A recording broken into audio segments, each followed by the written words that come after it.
Thank you, Mr. Chairman. I'm somewhat saddened to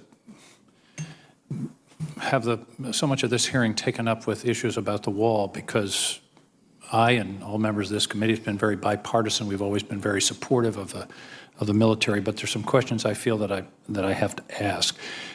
Secretary Shanahan, you testified earlier in answer to Senator Reed's question that you don't know which military construction expenditures are going to be canceled in favor of this $3.6 billion. Is that correct? Senator, that's correct. Why is that correct? You've had a month. I find it very hard to believe that there's not a list. Yeah. Are you testifying there's no list, there's no information you can give us about which construction projects are on the chopping block? Yeah. So what I can tell you are what projects aren't on the chopping block. So, for example, have you assured members of the Senate, individual members, that there are not projects in their states that are under consideration? No, I have not. You have not made any assurances to those, to any member of the Senate? I have had questions as to whether projects, this has been a blanket statement that's been made. There are no projects in this fiscal year that will be canceled. That has been and anything associated with family housing or barracks. But wasn't the appropriation, the $3.6 billion, I mean, that's part of a larger appropriation for military construction that's been through this Congress, been through the Appropriation Committee. Didn't it list projects? No, it doesn't. David? So what he's talking about is the projects when we go to prioritize, when we have the guidance from DHS's request and the Secretary makes a decision, we'll look at those that are unobligated, meaning the contracts haven't been awarded. And if you look at the— But those are projects that have been identified. This is, you weren't just saying we'll give you $50 billion for military construction. No, correct. The projects are individually identified by the Congress and the committees, correct. But you're telling me that the department has not identified which of those projects are going to be canceled or deferred in order to spend this $3.6 billion on the wall. We don't know which projects will be deferred. I don't know if the Secretary's decision will be $3.6 billion. He has to determine that it's relevant. And it's your testimony, Mr. Secretary, that you have not had conversations with members of the Senate to assure them about the safety of projects in their states. So let me be clear on this. So that I have told members there are projects in, and this is writ large, there are no projects scheduled to be obligated in this fiscal year that will be canceled. That's the only information I've shared. Well, I'm confused. I mean, either projects are going to be canceled to find 3.6 or they're not. Please explain, Mr. Norquist. Sure. The projects in military construction have up to 5 years to be awarded. And so if you receive funding for a project in 18 or 19, it might not get awarded to 20 or 21. So you're focusing on the word awarded, but I'm focusing on the fact that these are identified projects in the appropriation, are they not? Correct, but if— And Mr. Secretary, are you saying that there are no identified projects in the appropriation for this year that are going to be defunded or deferred because of this 3.6? I mean, this 3.6 is coming from somewhere. So, okay, so I think you're talking about each other. There's a difference between in the 19 appropriations bill versus projects that are scheduled to be awarded, meaning the contract is going to be funded and the construction would begin in 19. Those projects have up until the year 23 or so to be awarded. And the reason we put the $3.6 billion in the request is so that money would be available and allow those projects continue in many cases. All right, let me put it another way.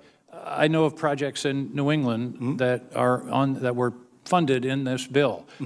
Can I be assured that they're safe? They're not going to be deferred or canceled to find this 3.6? I mean, something's not computing here. Either the 3.6 is coming from somewhere, and it's coming from projects that were authorized and appropriated by this Congress, and you won't tell me what they are. The 3.6 will come from project. Well, assuming the Secretary signs off. I don't know the number of the requirement yet, but assuming the Secretary signs off, the 3.6 would in fact come from projects previously authorized and appropriated by Congress. We would look to we would not touch those that dealt with family housing or military construction, and we would prioritize. All right, I'm going to ask my question once more, Mr. Sure. Secretary. Have you spoken to any members of the Senate to assure them that projects in their state are not going to be affected by this, this policy? No, I have not, Senator. Thank you. Mr. Chairman, I'm very concerned about this. I don't think we're getting full information. I intend to follow up. Thank you. Thank you, Mr. Chair. I do want to follow up on that, as we did have a conversation, and there are 4 projects in Arizona that are appropriated in FY19, and you broadly said those FY19 projects across all the country will not be impacted by this, just to be clear. Yeah. Correct, Mr. Secretary? That is correct. Thank you. How Just wanted to clear does that that square with what he just told Well, me? you can move on if you get more time, sir, but I got some other questions to ask. I just wanted to clear that up, since it seemed that may cause some confusion about some conversations that we had. I want to get to a different topic. In 2017, there were 6,769 sexual assaults reported across our entire military, likely thousands of others that were not reported. These blue-on-blue crimes are unacceptable. They're harming our warriors, and they're degrading good order and discipline and military readiness. Many steps have been taken by the military over the last years, and this body, over 100 legislative actions, but it's not enough. There's thousands of our warriors and the military readiness that's been harmed by these crimes. I believe commanders must be educated, equipped, and held accountable, and still be responsible for the decisions, the culture, and the discipline regarding sexual assault. However, something needs to change. Insanity is doing the same thing over and over again, expecting a different result. Perhaps we need to take a fresh look at this issue. I've spent a lot of time thinking about this, and more so over the last week. We have weeks now before the NDAA will be marked up before this committee. I am fully locked on like a missile on this target. And I want to be working with you and the military services to take a fresh look at this. I've asked the Secretary of the Air Force and the Chief of Staff to start with a summit with the Air Force, but it's not just the Air Force, it's across our military services. So can I get your commitment that we are going to partner on this, and we're going to take a fresh look and tackle this over the next 45 days together, which includes being responsive to my questions, maybe forming a team of experts and resources to be able to really dial in as to what's working, what's not working across the spectrum of prevention and response and prosecution. And we can tackle this together, come up with some ideas, impact on the NDAA, culminating with a tank meeting with all the leaders there, with myself, and solve this thing together. Can I get your commitment? You work with me on that? Senator, you have my commitment. Thank you. Chairman Dunford? Absolutely, Senator. Okay, great. Let's follow up immediately on that. I appreciate it. I want to shift to a different topic. I was over on the Korean Peninsula less than a year ago visiting the troops, and I will tell you, I am so proud of them and their ability to fight tonight, and everything that's been done by our military and the services to make sure that we were using all elements of national power to crank up the pressure with a deterrent capability to keep the pressure on North Korea for the negotiations and to thwart the threat that they are.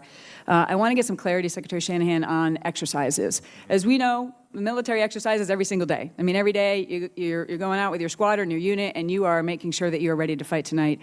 But people rotate in and out over there every year, and so large-scale crisis response exercises are critical for us to have that decision-making process for key leaders at the highest level. So can you just clarify where we are with military exercises on the peninsula and what the decision-making process was on that? Right. So, Senator, the exercises that we have on the peninsula, which are ongoing as we speak, and the Minister of Defense for South Korea, the ROKs, will come see me at the end of this month, and we'll discuss progress and the findings of those exercises. But they were redesigned this year for 3 things: support the peace process, the expanded responsibilities of the South Koreans in terms of operational control, and to maintain foundational readiness. And underlying all of this is maintaining the readiness we need if we're called to fight tonight. Right. We've sustained that readiness. Okay, so are you, can you say that with the adjustment, I understand turning the volume down so it's not being so provocative, but those higher level operational crisis exercises, the command post level and beyond decision-making for new leaders is really important, right, especially as they rotate so quickly over there. Can you assure us that there'll be no degradation in the readiness to fight tonight based on adjustments to the exercises? I have had personal conversations with General Abrams, and I can assure you there will not be degradation. We will have the capability we need. Okay, thank you. Thank you, Mr. Chairman. Thank you, Mr. Chairman. Thank you to our witnesses today. Before Secretary Shanahan, before I ask you a few questions, I just want to go back and get a little bit more clarification from some of the answers that I've heard to Senator King and Senator Hirono.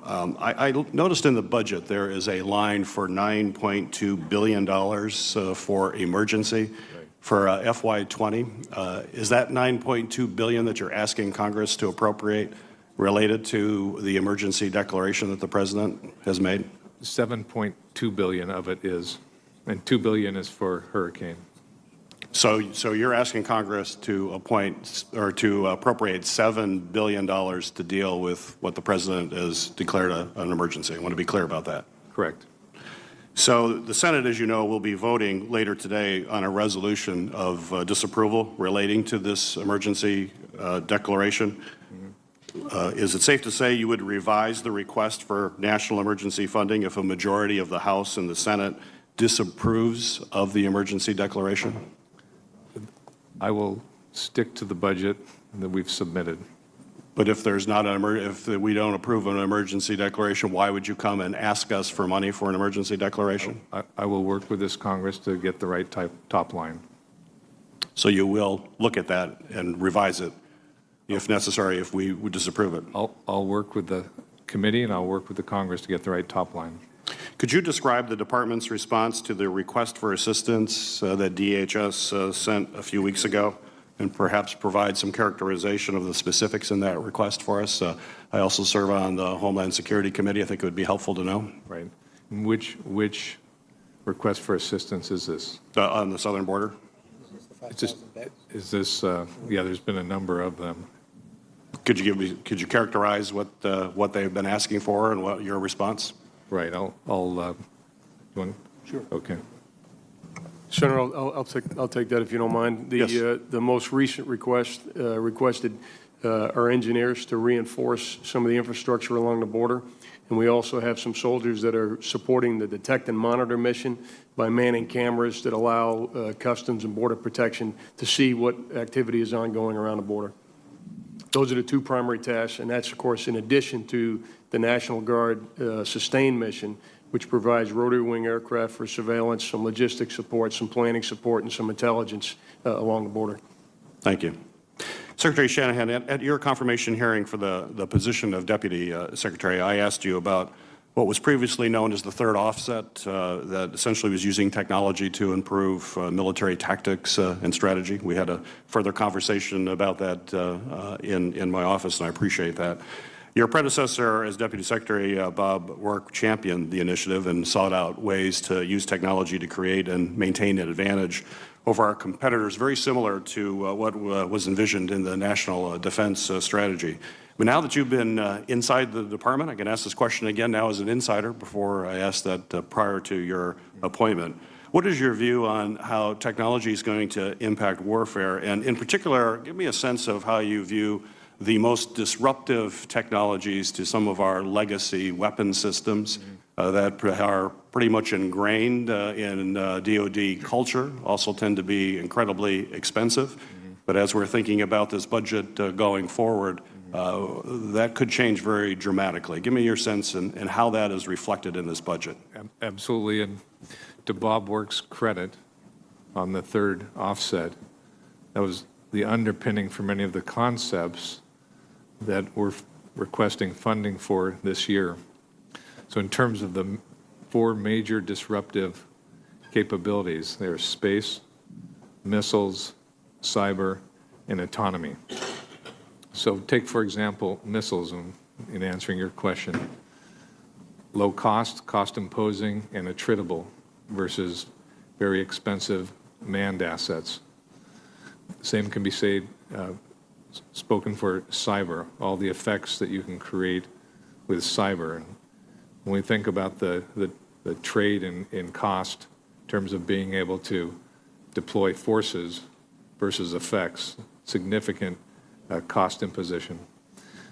Space, when we think about having unfettered access to the world, outer space provides us that environment.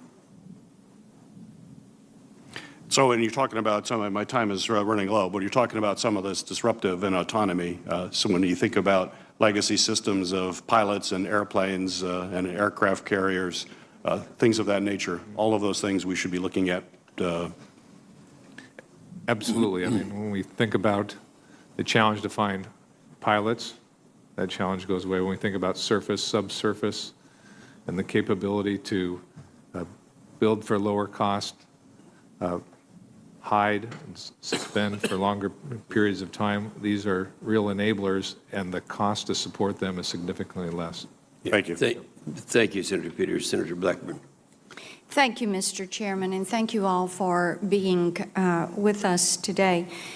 Mr. Shanahan, I want to move a little bit of a different direction as we talk about budget and priorities. I'm from Tennessee. I spent 16 years in the House and represented a district that was home to Fort Campbell and many of the enlisted men and women that are there, the 101st, 160th, 5th Division, and have really developed a good working relationship with those families and the enlisted, and also with command teams that have been there, that have done such a terrific job. We have some of those that have served at Fort Campbell that are members of our team. So we hear a good bit from them and hear about their concerns. And I joined Senator Cotton in being tremendously concerned about the Budget Control Act from 2011 with the sequester that was placed on our military. That has not served us well. And my hope is that we're going to be able to solve that situation and address some of the problems that it has brought forward. But one of the things I hear from especially our special operations guys is their desire to make certain that 5G technologies are available to them and that those networks are secure. And I appreciate that in your testimony you mentioned 3 of your priorities as cyber, hypersonics, and space. And we have had our COCOM hearings and have talked some about the placement of these technologies so that we're fighting 21st century warfare and that we're not just focused on today. And I'll tell you one of the things that I've heard a little bit of scuttlebutt about that causes me some concern is that maybe some of the fighter pilots from Air Force are not that excited about having a Space Force that would function there as Air Force. So I want to give you a couple of minutes to talk about Space Force, how you see it standing up, how you expect to deploy it, how you intend to protect the funding for that so that we are looking forward as well as tending to today. Thank you, Senator. With 2 minutes, I'll go as quickly as I can. Good. I'll summarize it this way. Our nation, our $19 trillion economy, and our military, we're carrying too much risk given the vulnerability we have in space, now that space is a contested domain. The Space Force represents a chance to accelerate our ability to respond to that threat environment. The Space Force really gets after 3 items in order for us to reduce that risk. The first is the assets that are in space were never designed to be resilient and deal with the threats that exist today. It's a bit like you can't pick your parents. We need to design new capability and put it up on orbit as quickly as possible. Space Force recommends a space development agency which really gets at cutting the red tape to do development and tapping into commercial space technology, save costs, save time. The second is stand up the Space Command, much like we've done Cyber Command, so that we can focus, have dedicated focus to provide the rules of engagement, authorities, and the tools to defend our assets. And the third is bring together and train make space a dedicated profession where we can provide this cadre of professionals the right training so that they have the ability to have a career that leads to. Well done in a summary, and now give me 15 seconds on great power competitiveness with China in this arena. I think we've been ignoring the problem too long. Well done. Yield back. Senator Warren. Thank you, Mr. Chairman, and thank you to our witnesses for being here.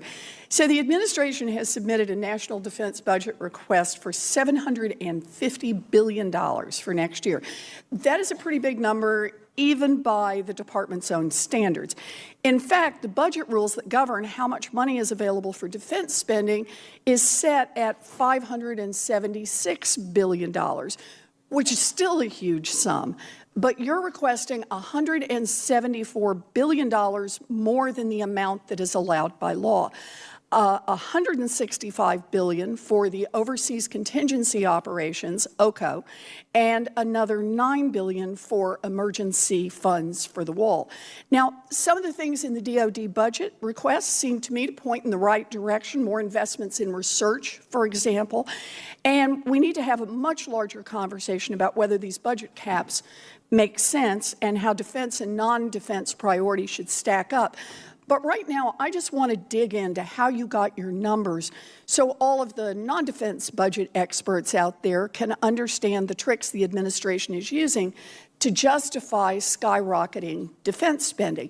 Secretary Shanahan, the department proposes to get around the budget rules by requesting that $165 billion extra dollars in the OCO account. The amount in the OCO account is not counted towards statutory budget caps. Is that correct? Okay, so let's dig in a bit then on OCO. As the costs to fight the war in Iraq and Afghanistan began to increase in the early 2000s, Congress had to pass emergency supplemental appropriations every year. So in 2009, President Obama established OCO so that they could set aside funds for this and other related operations. And because those funds are for emergencies, they don't count toward the overall limits in defense spending, as you just said. This year's OCO request is a 140% increase from the $69 billion you requested for OCO in last year's budget. So tell me, did the cost of supporting our overseas operations suddenly increase by 140% last year? Senator, they did not. They did not. Okay. In fact, the last time OCO account was even close to the amount you've proposed for next year was in 2010, when we had approximately 100,000 troops deployed in Afghanistan and another 50 to 100,000 troops in Iraq. Today, we have about 21,000 troops in Iraq, Afghanistan, and Syria combined, a number that's largely unchanged from last year. So let me ask another question. Since last year, has the department deployed a large number of troops to fight a war someplace other than Iraq, Syria, or Afghanistan? Senator, no, we have not. Okay, so the actual cost of supporting operations overseas did not increase by 140%, and we haven't launched a war someplace else, triggering that kind of emergency, and yet you're asking for $165 billion for, quote, overseas contingency operations. I just want to be absolutely clear so the taxpayer understands. You're requesting funding in OCO to fund activities that have nothing to do with the reason that OCO was established. Is that correct? What we've done this year is we've taken our base budget from last year, and for the chairman's blueprint, grown our budget 3% in real growth. Oh, okay, I appreciate it, but you can just answer my question, and that is, you're requesting funding in OCO to fund activities that have nothing to do with the reason that OCO was established. Is that right? So, Senator, to make it transparent, if you go through budget material, we've got it in two groups. One is what you think of as traditional OCO, and the other is clearly labeled OCO for base. And that's the distinction you're looking for. You can call it whatever you want. We know why OCO was established. And my question is, are you asking for this increase for the reasons that OCO was originally established? It's an easy question. No. Secretary Shanahan? No, we're asking for $750 billion top line, and we want to work with this committee to get the appropriation and authorizations. proper. You're asking for an increase in OCO for purposes that OCO was not established. In fact, your own staff said so yesterday. They said you're asking at least for $98 billion for things that have nothing to do with contingency operations, and I'm not quite sure why you can't say that.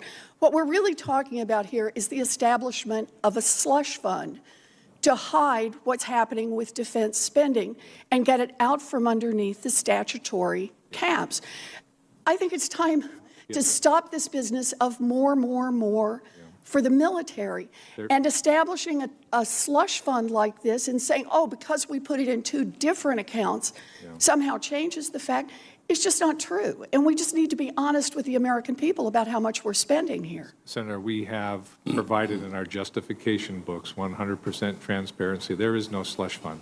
We can take the money and tie it back to the National Defense Strategy and what we need to defend America. I have no Thank you, doubt that Senator you Warren. see this as more. Senator Hawley. Thank you, Mr. Chairman. Thank you, gentlemen, for being here.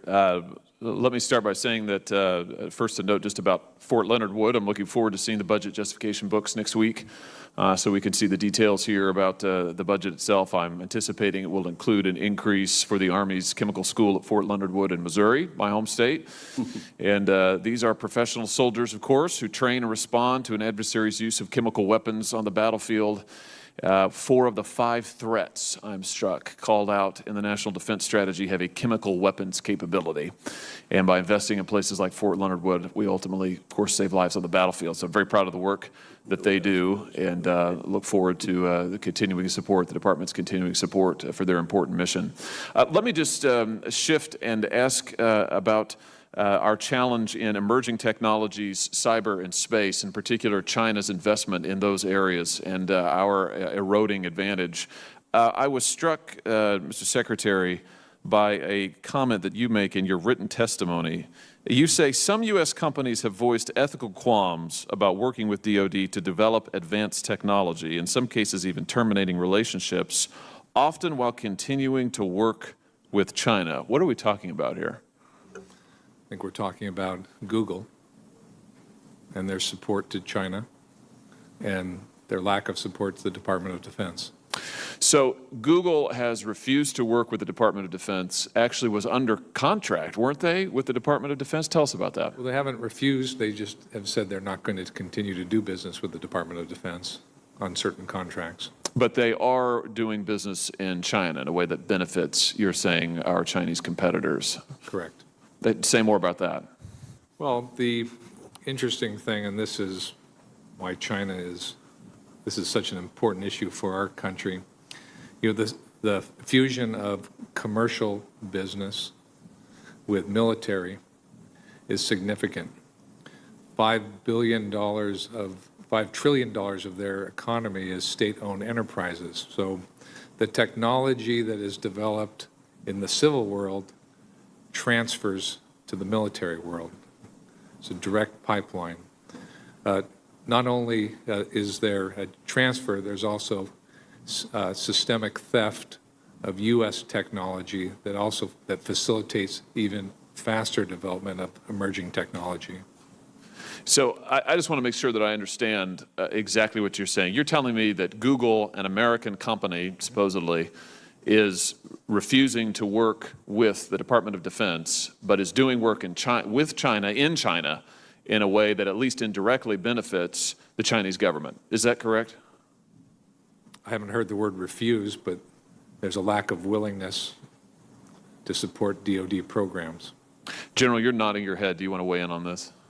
No, Senator, I'm nodding your head on exactly the point that you made, that the work that Google is doing in China is indirectly benefiting the Chinese military. And I've been very public on this issue as well. In fact, the way I described it to our industry partners is, look, we're the good guys. In the values that we represent, in the system that we represent, is the one that will allow and has allowed you to thrive. And that's the way I've characterized it. So I was just nodding that what the Secretary was articulating is a general sense of all of us as leaders, and we watch with great concern when industry partners work in China, knowing that there is that indirect benefit. And frankly, indirect may be not a full characterization of the way it really is. It's more of a direct benefit to the Chinese military. I just want to underscore this for the record so that we are absolutely, perfectly, 100% clear here that Google, an American company based in this country, so again, it's supposedly an American company, is doing work in China that directly or indirectly benefits the Chinese government at a time of increased peer competition with this country. We are in a struggle with the Chinese government over whether or not they're going to become a regional and maybe global hegemon with values very different from ours, certainly values that do not favor freedom in the world. And we have an American company that does not want to do work with our Defense Department, which is one thing, but they're happy to help the Chinese, at least the Chinese government, that is, the Chinese military, at least indirectly. I think that's just extraordinary. What do we do in my time remaining, Mr. Secretary? Tell us what, from your perspective, we need to do to maintain our competitive advantage on AI and these emerging technologies. What do we need to see going forward? We need to, well, two things. One, we need to continue to invest, and this year's budget doubles our investment in artificial intelligence. And then the string that you're really pulling on, the talent is in this country. We need to use the talent in this country. The talent in this country needs to support our great power competition. Thank you. Thank you, Mr. Chairman. Thank you, Senator Hawley. Senator Duckworth. Thank you, Mr. Chairman. Mr. Shanahan, I'd like to follow up on the line of questioning from my colleague from Arizona, Senator McSally. I think there's no doubt we'll continue to see tensions in North Korea, on the Korean Peninsula, after the latest breakdown in talks between the President and Chairman Kim. How do you plan to use your position as Acting Secretary of Defense to reassure our allies in the region? We know our great friends, the Republic of Korea and Japan, have a much more tense and complicated relationship with each other. For example, there were questions about them sharing NEO plans with one another. What do you plan to do to work on bridging that gap? Thank you for that question, Senator. Now that gap can be bridged at, I'll say, 3 different levels. There's a relationship level, and I have relationships with the Defense Minister for Japan as well as the Republic of Korea, so it's important that I play a role in keeping the 2 countries together there. Exercises that we'll do together, technology that we'll develop together, particularly in the area of missile defense. As you well know, it's a sizable investment by the government of Japan is to put Aegis ashore, as well as develop other, I'll say it, defensive capabilities in the event of an escalating situation on the peninsula. So you had answered Senator McSally saying that there would not be any degradation of our relationship and readiness as it pertains to military exercises. But are you changing the nature of those exercises to, for example, simply being tabletop exercises or just computer exercises as opposed to how they've been conducted in the past? Senator, if you don't mind me taking that Yes, question. of course. The way I would describe it, and you're quite familiar with this, what we have changed, and I want to be clear, is we've changed the method of training to focus on the mission essential tasks that each of the levels of command needs to be proficient in. What we haven't changed is the outcome and the readiness to fight tonight. So the way you characterize it is in part true, that some of our large-scale exercises are done now with simulation, CPX, command post exercise, and so forth. But what's really important to highlight is that at the battalion and the squadron level and below, there's been no changes to training and the ability of our men and women on the peninsula to train in the integration of combined arms. Where we've made adjustments to large-scale exercises, and what we've done is, very quickly, I'll just try to highlight, we've shifted from certifying our readiness based on the conduct of an exercise to a much more complex system that General Abrams and Admiral Davison have developed, which identified all the mission essential tasks for every level of command in making sure that we have a proven method of developing proficiency. And the other thing I can assure you is that As soon as General Abrams and Admiral Davison have any concerns about their ability to maintain readiness, and right now we're executing their plan, they know that they come right back to the Secretary and I, and we will work with the Koreans to make adjustments. But I can assure you from a military perspective right now, I am quite confident in our 2019 training plan and confident that that will deliver the level of readiness that we have historically done, accomplished in large-scale exercises. So you're saying that for brigade and below, or battalion and below, there's no change as far as the leaders that see what's happening? That is correct. That's an important point, Senator. That is correct. So above brigade, that's where the changes have taken place? That's where the changes are, and in some cases, it's dialing down the volume of the exercises. As you know well, those exercises had two purposes. One was deterrence, one was proficiency. I'm confident right now that our exercise program does deliver the latter, proficiency in our mission essential tasks.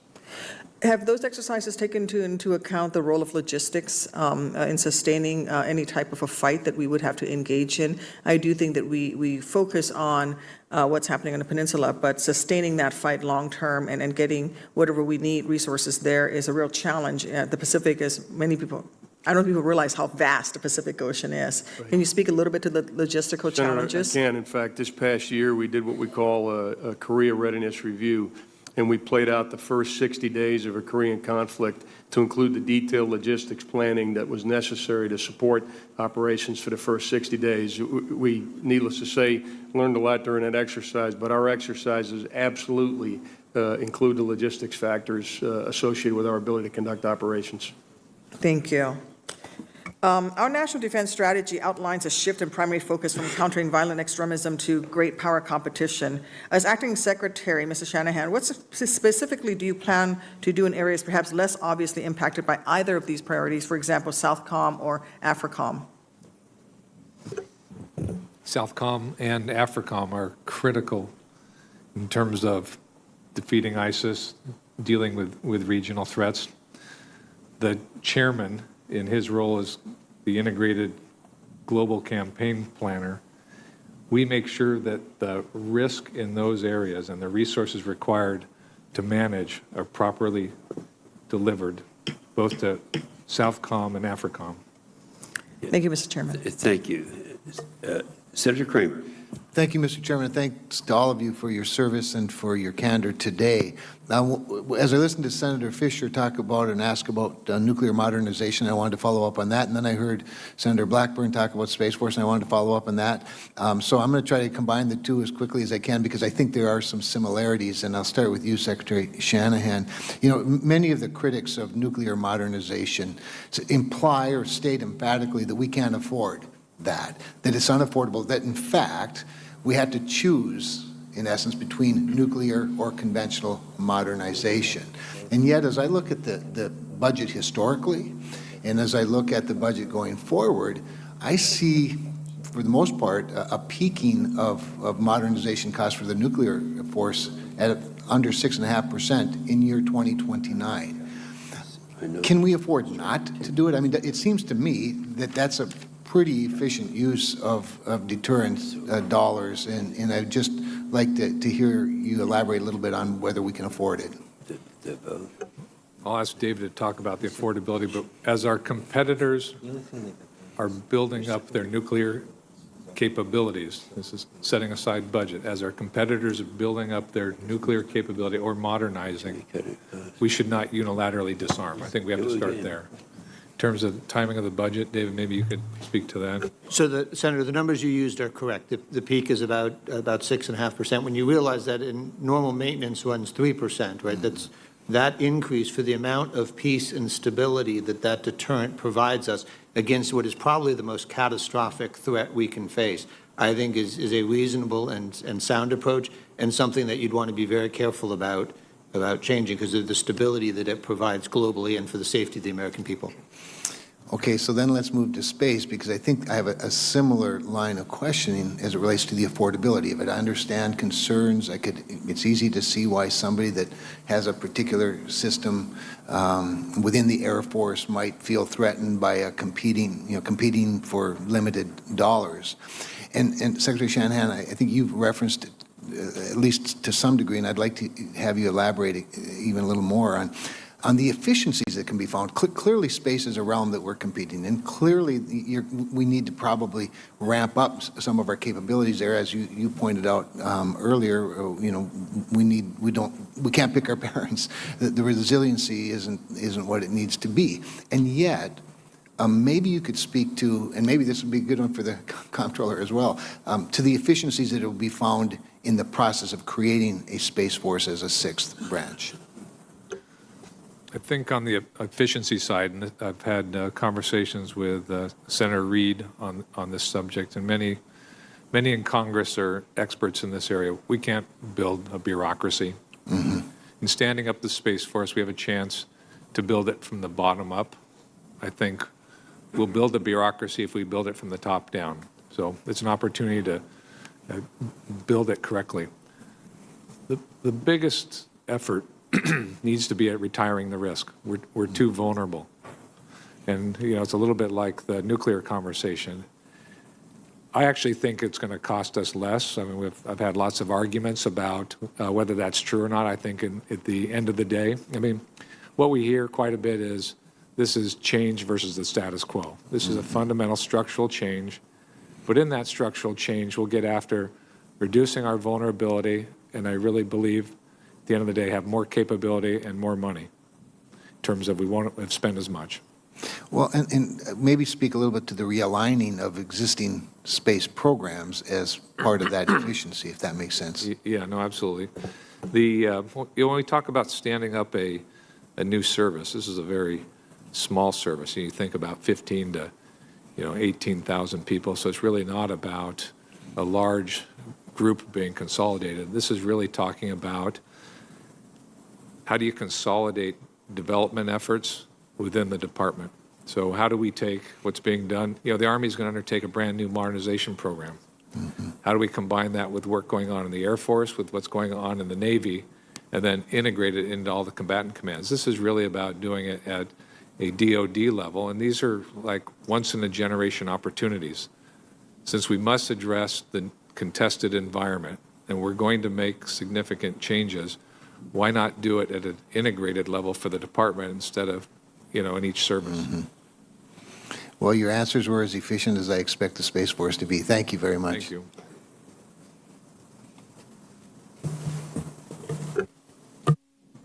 Thank you.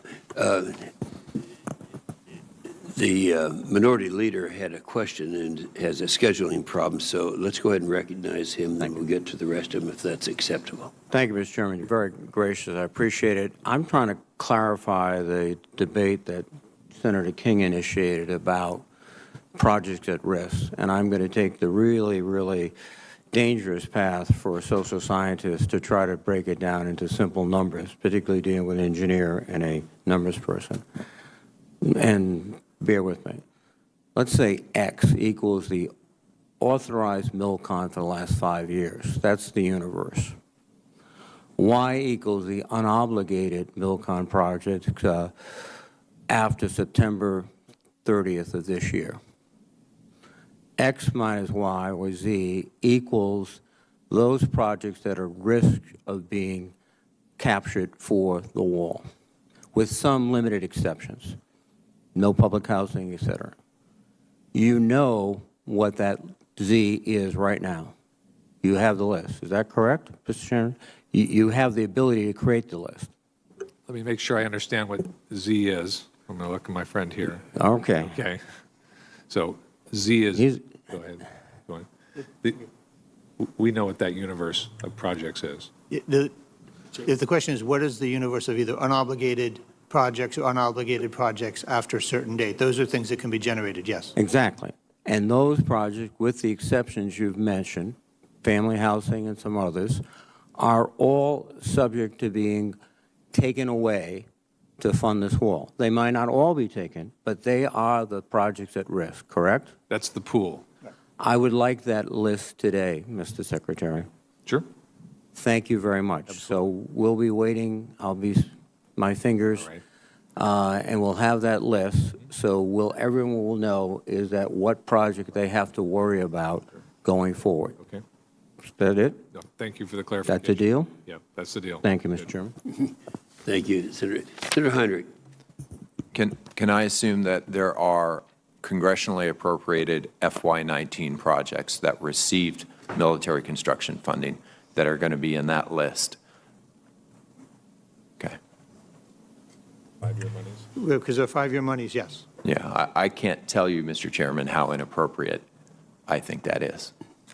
Congress has the power of the purse. This is wrong. This is abusive. And we should do something about it, all of us. Because I guarantee you, if you let this happen, it will happen under the next president and the next president, and you won't always like how this money gets spent. Acting Secretary, how much do you know about PFAS? Well, I understand the nature of the chemical. So when we talk about it being a fire retardant and being used over extensively, militarily and commercially, and the issue of it being in the water supply. So have you had a chance to read the article in the New York Times this morning with the headline, Pentagon pushes for weaker standards on chemicals contaminating drinking water? Yeah, I haven't had a chance to read the paper. I would ask that you read that. Sure. I hope it's highly inaccurate. The second clause in the first sentence says that the Pentagon is pushing the Trump administration to adopt a weaker standard for groundwater pollution. Yeah. Are you aware of any conversations going on in the Pentagon that would push for a standard that was not set by the best available science? Right. I'm not aware of any conversation, and I shared with Senator Shanahan that I would follow up with her also on this matter after I have a chance to investigate, and I'll do the same with you. I would deeply appreciate that. The right way to do this is to follow the science. Right. The right way to do this is not to set a standard based on trying to limit liability. Right. I know that we're going to have a big price tag attached to this. There's no question about that. But we're also going to have a very big human cost associated with this. And I'll just give you one example. Highland Dairy Farm was forced to close its doors in New Mexico after 25 years as a local business. For months, because of this contamination, they had to dump 12,000 to 15,000 gallons of milk per day. That's enough to give a carton at lunch to 240,000 kids.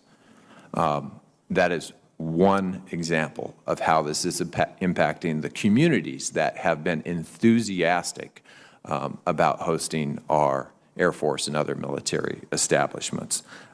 We are going to need to get in front of this, and I don't think it has received adequate attention from the Pentagon. And so I look forward to working with you on that, but we're at the front end of this, and there's going to be a lot of work that's going to have to go into trying to make this right for these communities. I very much agree that our competitors are rapidly fielding new capabilities in the space domain and that we need to move with a greater sense of urgency. I welcome the increased prioritization the department has put on this area, and you're focused on that. And in terms of R&D, as we stand up a space development agency, one of the things I want to make sure we're not doing is reorganizing the existing pieces or reinventing the wheel. Things like the Space Rapid Capabilities Office, the Space Vehicles Directorate, the Advanced Systems Directorate, and many others all play a critical role in researching, developing, and fielding our nation's space system. So I would just urge you, as you look at that, and urge Secretary Wilson, Dr. Fred Kennedy, Dr. Mike Griffin, all to fully utilize the existing R&D assets as you stand up SDA, so that we're not losing a few years of reorganization to make the whole system work better. And if you have any thoughts on that, I'd love to hear them. No, when I think of the Space Development Agency, what I don't want it to be is a reorganization. The number one element of the Space Development Agency that we need to take advantage of is large-scale systems engineering. How do we put together a national team so that we can do this at scale? There is incredible technology in the Air Force. We don't lack for talent. That is not our issue. We don't lack for money. The architecture that's required to be able to do this quickly so that we don't have to do it 3 or 4 times is really the problem we have to get after. Thank you, Chair. Thank you, Senator Heinrich. Senator Jones. Thank you, Mr. Chairman, and thank you all for being here today and for the service provided this country and to all those behind you for their service as well. You know, as we approach these hearings, we hear a lot about the threat assessments and our nuclear capabilities and our hardware. Often we overlook sometimes the very human element of this, and as you probably are aware, this committee's had a couple of hearings about some serious, I think very serious, ongoing health and safety problems with privatized housing on our military bases.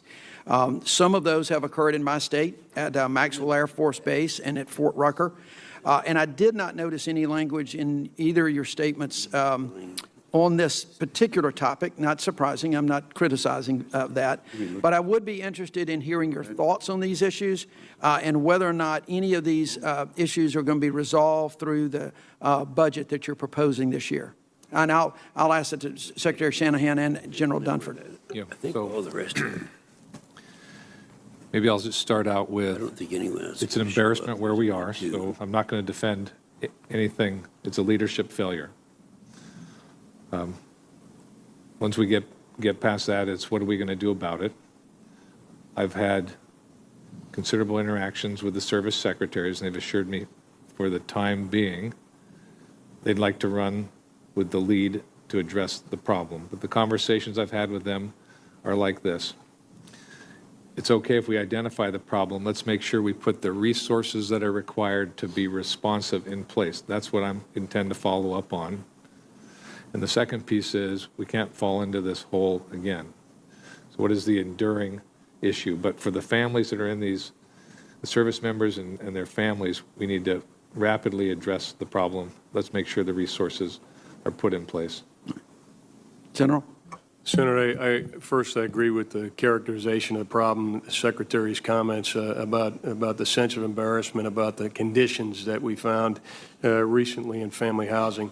The Secretary talked about it from a resource perspective. I can assure you that the leadership in the department has gripped this issue, and the services have done things like make sure that a leader goes and visits each and every individual's home so we have a personal, hands-on view of the conditions under which our men and women are living. And when the Secretary talks about a leadership challenge, it's very simple what happened. We contracted out for family housing some years ago, and a gap grew between leadership and the contractor. And that should not be the case. Leadership should be decisively engaged in the overseeing of those contracts, and more importantly, should be decisively engaged in the challenges that our men and women have in family housing. And so there is a resource issue that you spoke about.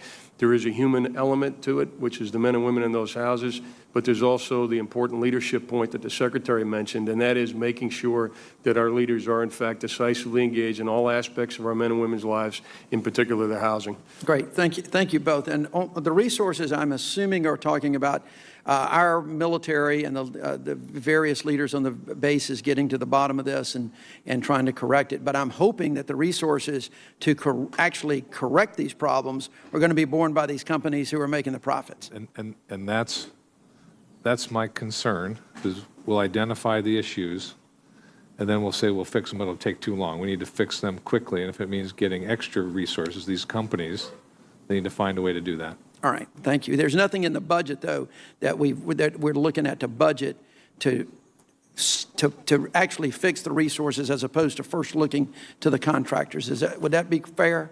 We are first looking to the contractors to do it.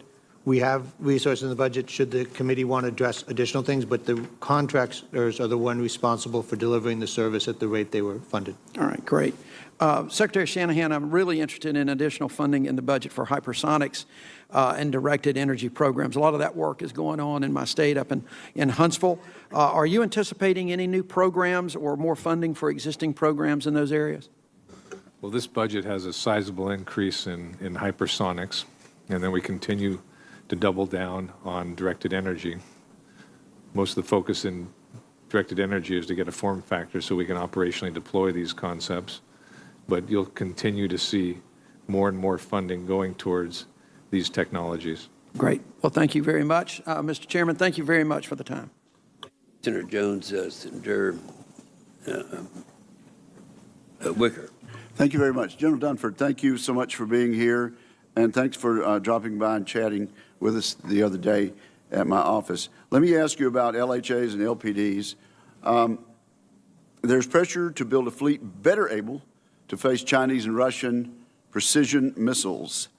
The Navy, therefore, appears to be reducing its investment in warships like LPDs, big deck, amphibs, and aircraft carriers to free up money for more offensive weaponry on smaller surface ships, submarines, and aircraft. Additionally, moving the build of the new amphibious ships into the future would likely delay the Navy's ability to reach its goal of 38 amphibious ships from the current level of 32. General, does the Marine Corps still have a stated need for 38 amphibious ships, as indicated in the Navy's force structure assessment?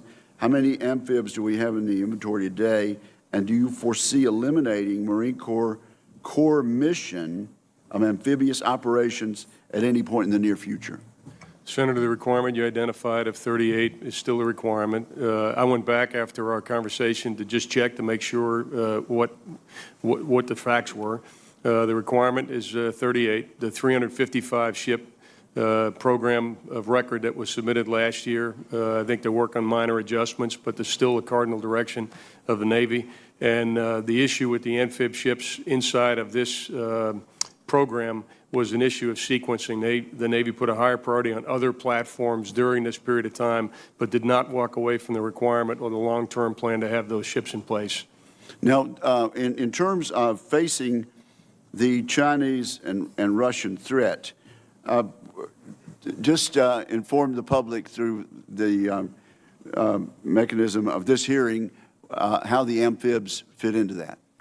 Senator, it's critical for us to be able to project power in the context of China and to seize. One of the traditional missions of the Marine Corps is seizing advanced naval bases. And if you look at the island chains and so forth in the Pacific as platforms from which we can project power, that would be an historical mission the Marine Corps has and one that is very relevant in the China scenario. Projecting power with Marines being transported by these amphibs. That is correct, Senator. Right. Secretary Shanahan, last year Congress appropriated considerable funds toward both LHA 9 and LPD 31, yet those two ships were not funded in this year's budget request.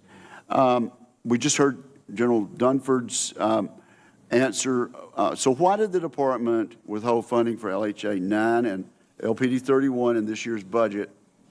If both of these ships are going to be built at some point, wouldn't you agree that we should fund them in the most cost-effective manner? And we're both the Navy and Marine Corps in agreement with this decision to delay funding of the LHA 9 and LPD 31.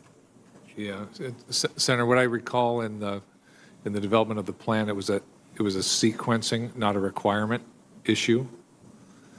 In terms of, General, you know in terms of providing the availability. Yeah. You know, Senator, the issue, when they looked at all the money that was available to the Navy, and they looked at the shipbuilding plan, they prioritized other platforms within this program over those two amphibious ships, and they moved those two amphibious ships outside the program without adjusting the requirement.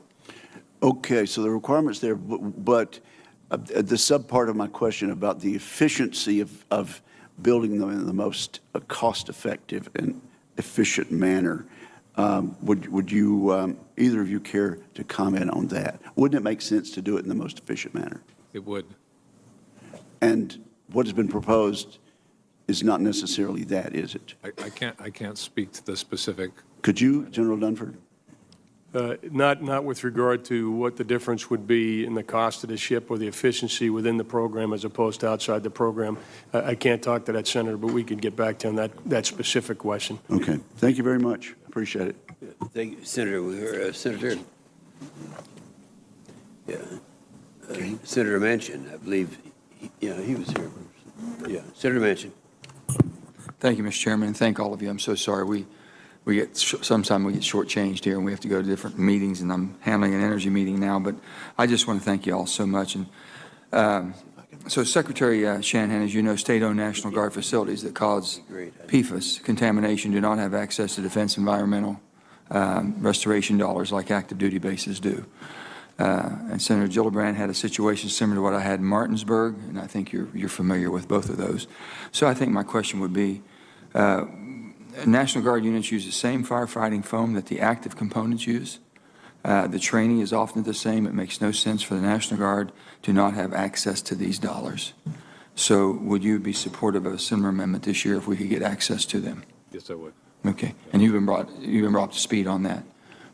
I'm not totally up to speed on that particular. We'd love to, if we could, you tell us who to designate on your staff, and we'd love to bring you up to speed because it would be very helpful because it's really been detrimental to the community.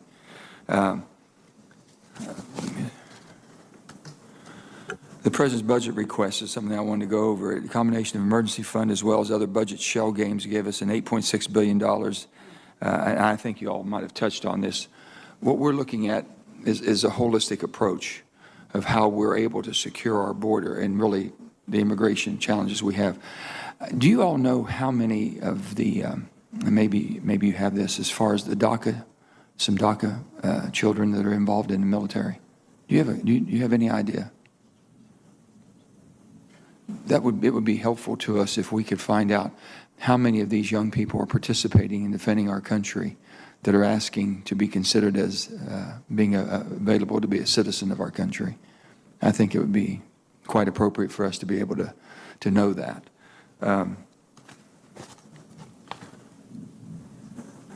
Again, the big thing with me when Senator, God rest his soul, Senator McCain was here is the audit.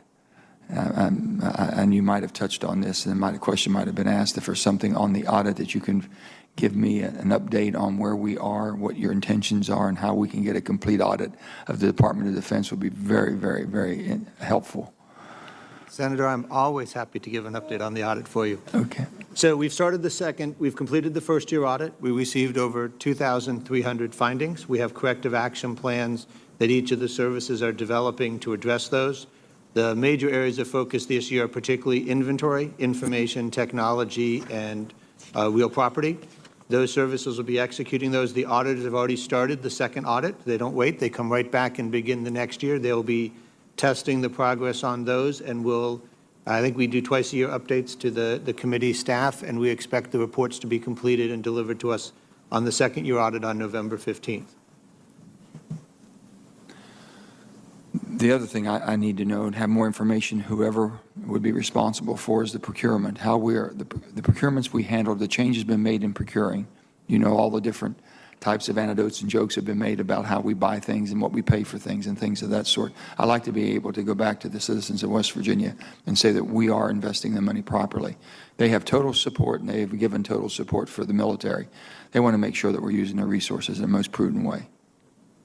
Senator, we'd be happy to put together for you to be able to share, here's how we've been saving money, here's where we've been saving money, here are our plans to save even more. The other thing, Secretary Shanahan, is on the F-15X.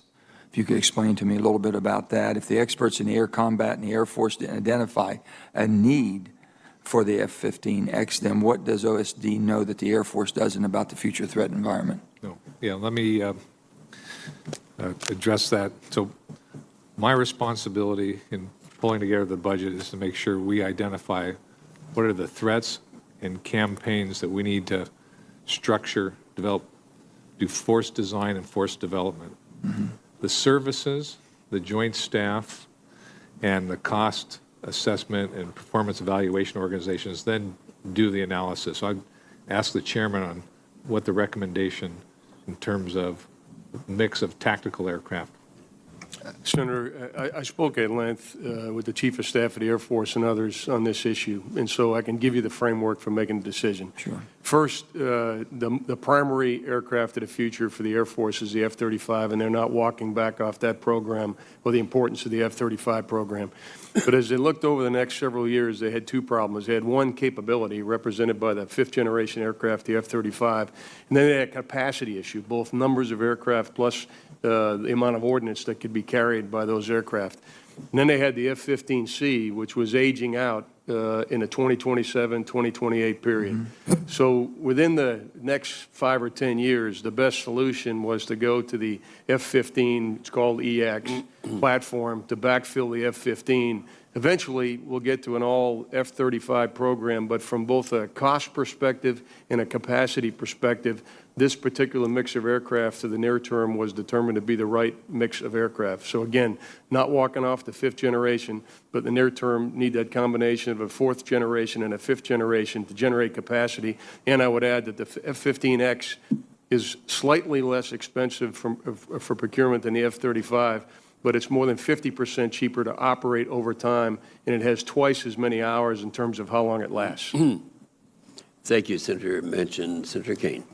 Thank you, Mr. Chair, and thank you to the witnesses for your testimony and service. I was late to the hearing today because Secretary Esper asked me to accompany him to Fort Belvoir to visit with military families about the housing issues. And I got to tell you, I did a visit on Norfolk Naval Base last Friday, so my expectations were pretty darn low. But I'm just stunned after talking to these families. The physical condition of their units, mold, water damage, poor, shoddy construction, poor, shoddy repairs, the lack of responsiveness, that they can't get response from the housing companies, that they're told when they go to chain of command, we don't do this anymore, we don't have any responsibility, that when they do get a response, the quality of the repair work done both by the maintenance connected with the companies or contractors they come up with is atrocious. But then what I really heard about today was the number of people are getting sick. Hospitalizations, families being forced to move out of units for significant amount of time as their units are being repaired so that they can be habitable. Carbon monoxide, CO2 monitors going off and people being told it's fine, you can move back in, but not being told what was wrong that was causing there to be CO2. A 10-year-old girl, mother just told me this within the last hour, missed 45 days of school last year. That's 1/4 of the school year because of respiratory problems caused by mold in the unit. And so I know that you're focused on this, but I just got to say, as the father of a Marine, as somebody who is in a state that's heavily military, it was just absolutely depressing, the physical conditions, and we've got to have both housing companies that will improve and a military that will fix. I have been pointing out nobody enlisted to be a tenant of Lincoln Housing. They enlisted to be a Marine or an airman or woman or a soldier or a sailor, and so it's the military that's got to fix it. I want to focus on the emergency issue. Secretary Shanahan, my reading of Title 10, Section 2808 is that the President can continue to use unobligated MILCON dollars for the duration of the emergency. So having declared an emergency, unless Congress rebuts that, as long as the President says they're an emergency, we basically are tapping the spigot into the MILCON budget for this budget year and future budget years until the emergency is declared over. Is that your understanding of the section? Yeah, my understanding is as long as there's a declaration of emergency, that is an authority that goes along with the declaration. So I just want to make plain to everybody what we're voting on this afternoon. We're voting on an emergency declaration that until this President says there's not an emergency, it is a spigot tapped into the MILCON budget that can allow not only 2019 funds, but 2020 funds, 2021, future funds to be pulled out of the MILCON budget at the President's discretion, in my view, counter to the appropriations powers of Congress. Secretary Shanahan, I wrote you a letter on February 15 asking you for information about MILCON projects, unobligated MILCON projects that could be affected by the President's emergency declaration. My understanding is the committee staff has been repeatedly in contact with your office on the same thing. I was not here, but I understand that you committed to Senator Reid that you will get him that list today. Is that correct? That is correct. Okay, I got to tell you, I feel completely sandbagged. Yeah. The service secretaries have had that list. They've had the list. The service secretaries have been willing to share the list of their unobligated MILCON projects. So you're going to send it to us today after the vote on the emergency declaration? Members of the Senate are entitled to know from where these MILCON monies will be pulled. Right. And the fact that you come here today and say you'll now give it to us right after the vote this afternoon Your service secretaries and chiefs have had these lists, and when we've asked them to send them to the committee, they've said we can't without the permission of the SecDef. So were they only available in the last half hour? No, first of all, Senator, I think the situation is being misrepresented. There has not been a deliberate attempt to withhold any information to this committee. Let me state this to you. The staff has been reaching out to the service secretaries and saying, send us the list of unobligated MILCON projects. Right. They have been told that they cannot do that. It has to come through the OSD. Right. Right. And you're now going to produce that list today after we have a vote at 1:45? This information is highly relevant to the senators who are voting on this emergency declaration. Because the question is, should a president be able to declare a non-military emergency, that's what the military has testified, and then ransack the Pentagon budget for $6.1 billion? I think we're entitled to know where the money might come from, especially since you just said this is a multi-year declaration that opens up a spigot into the MILCON budget. I don't think you giving us that list today after the vote, when we've been asking for it for a month, is a good faith response to the request of this committee. Now tell me if I'm misrepresenting what's going on. Throughout this process of the emergency declaration, and I just have to say, this is not something we do every day. From the very start, we have worked to be 100% transparent with Congress, 100%. I agree you don't do an emergency declaration every day, but every day you have a list of unobligated MILCON projects, don't you? Well, I think the list, we've always had a list of, that's how we keep book. I mean, it's not like we don't have a list of projects. But why wouldn't your services share those with the committee after continuing requests from the committee? Senator Kane, your time is long expired, and I know the passion that you feel right now, but we are adjourned. Chairman, I had a couple of follow-up questions. Well, I know you did. Are we adjourned? You know, I have to say this about Senator King, and I say this in front of all of my, well, they're gone now. Of all the members, Democrat and Republican, you are the one who has been the most responsible. You've been to every single meeting. No one else can say that. And even though it'd be a violation of what we're going to do, if you want to have a withdrawal of that just long enough for you to do one question. Only because it's you. You got it? Nope. All right, one comment, one question. The comment is I want to compliment Mr. Norquist for the work that he's done. I failed to do that before. Working through the audit process for the Defense Department is a Herculean task, and you were embarked on it well and truly, and I compliment you on that. I qualify that a little bit by the invention of the phrase today, OCO for base. That's like rabbit for bicycle. I mean, those two things aren't really consistent. My follow-up question, Mr. Secretary, based upon all this discussion, and I'm honestly confused. My father used to say, the Pentagon is the only building in America you can drive straight toward, and it keeps getting further away. And I feel a little bit like that today. Is it your testimony that 2019 military construction projects that were authorized and appropriated for are off the table, or are they only off the table if they're obligated before September 30th? Right. Fairly straightforward question. Mr. Norquist, perhaps you can answer. Microphone, I'm please. sorry, I turned it off instead of on. My apologies. Senator, it's the award date. What we're looking at and prioritizing is contracts that award later. So if you look, so if there's a project in the 2019 bill that hasn't been awarded, it's potentially on the chopping block. Is that correct? That is correct. Thank you. Thank you, Mr. Chair. Thank you very much. We are adjourned.